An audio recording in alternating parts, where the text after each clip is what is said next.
Halo teman-teman investor properti, kembali berjumpa dengan saya Willy Steven di channel Deal with Willy.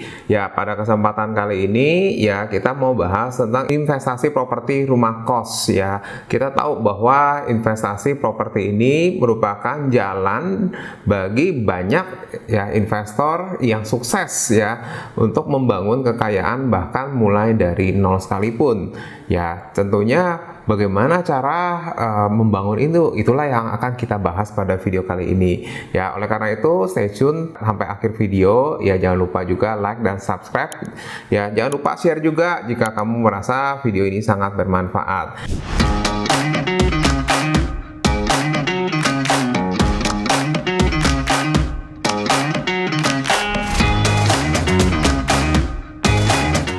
Ya, kita berbicara tentang investasi rumah kos. Setidaknya saya mau bahas ya, mana yang lebih menarik ya antara yield atau dengan cicilan nol, artinya bebas cicilan. Ya, jadi dua hal ini yang akan kita kupas secara mendalam.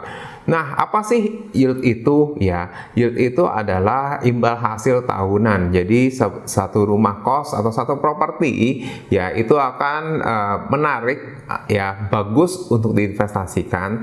Ya, rujukan kita adalah jika bisa memberikan hasilnya itu 8% per tahun. Ya, ini cukup besar ya, mengingat kita tahu ya deposito itu bisa berkisar antara sekitar 4%-an saat ini. Ya, sehingga angka 8% itu setidaknya ada besarannya itu 2 kali lipat. Nah, ini juga dengan catatan ya tentunya hasilnya ini sudah net ya, sudah dikurangi uang operasional, dan tentunya juga sebagai pemilik properti ini tidak incas atau terlibat terlalu banyak lah ya, sehingga ya tentu aja bisnis ini jadi sangat menarik kalau bisa memberikan 8%. Nah, tapi selain itu ya tentunya ada pendekatan satu lagi yang tadi saya sudah sebutkan, yaitu tentang cicilan nol. Ya, kalau kita bicara tentang bisnis investasi properti, apa sih yang menarik dari properti itu sendiri? Bahwa ya meskipun harganya besar ya, karena kita bicara angka miliaran ya untuk memulai ya, tapi tentunya seorang investor properti yang smart tentunya ya tidak perlu menunggu sampai punya uang miliaran untuk bisa langsung punya properti atau rumah kos dalam hal ini. Ya, jadi tentunya ada cara bagaimana supaya bisa memiliki rumah kos itu, yaitu tentunya dengan mengambil kredit. Dalam hal ini kita sebutlah KPR ya. Nah, KPR ini tentu memang sebagian bank bisa memberikan, tapi tentu sebagian bank belum tentu bisa juga ya, karena KPR ini masuknya kredit konsumtif ya, sedangkan kredit rumah kos itu masuk kategori kredit produktif ya. Nah, tapi tentu aja ya banyak jalan menuju Roma tentunya kita bisa upayakan. Ya, pada prinsipnya tetap kita menggunakan kredit ini sebagai pengungkit ya, atau leverage kita supaya bisa mendapatkan penghasilan dari properti itu sendiri. Ya, jadi ketika menggunakan kredit ini penting bagi kita untuk menghitung besarnya cicilan itu sendiri ya. Jadi kita sudah hitungkan potensi penghasilan dari rumah kosnya, kemudian juga ya kita hitung cicilan bulanannya berdasarkan kredit yang kita ambil, plafon kreditnya.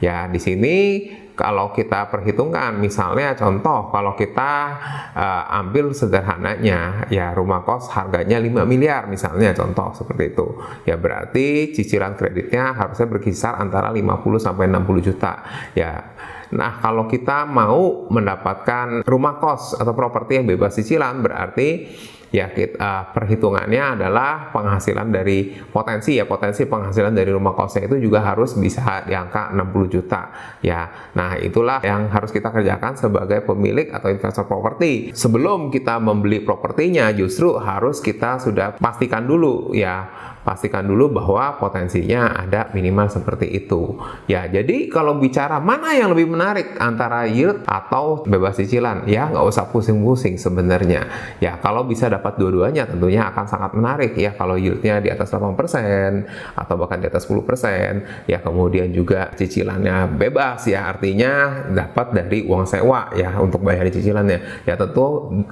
itu akan sangat menarik. Tetapi kalau misalkan apa yang harus saya pilih, apa yang harus kita terpilih ketika oh ternyata hanya dapat yieldnya aja, ya kita bisa gunakan rujukan cicilan itu sebagai rujukan tambahan juga ya. Artinya ya katakanlah sudah bagus tapi memang potensinya ini masih harus ada cicilan yang kita bayar ya. Kita tinggal berhitung bagaimana dengan dampak dari keuangan kita setiap bulannya ya. Kemudian sebaliknya juga, katakanlah kita dapat properti yang cicilannya bisa 0% ya, atau 0 ya, 0 rupiah.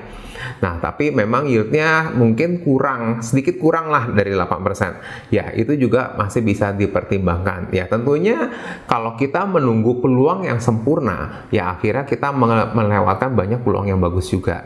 Ya, karena pastinya juga, apalagi dalam dunia properti, ya setiap peluang itu ya tentunya ada jodohnya dengan kalian masing-masing ya. Kita sebagai investor properti ya tentunya nggak mungkin kita tunggu sampai ada yang sempurna sekali ya baru kita ambil peluangnya, karena kita akan melewatkan begitu banyak peluang dan akhirnya menghabiskan banyak waktu dan tenaga ya, dimana begitu banyak orang sudah maju, sudah menikmati keuntungannya, tetapi kita masih belum mengambil keputusan atau melakukan satu langkah apapun.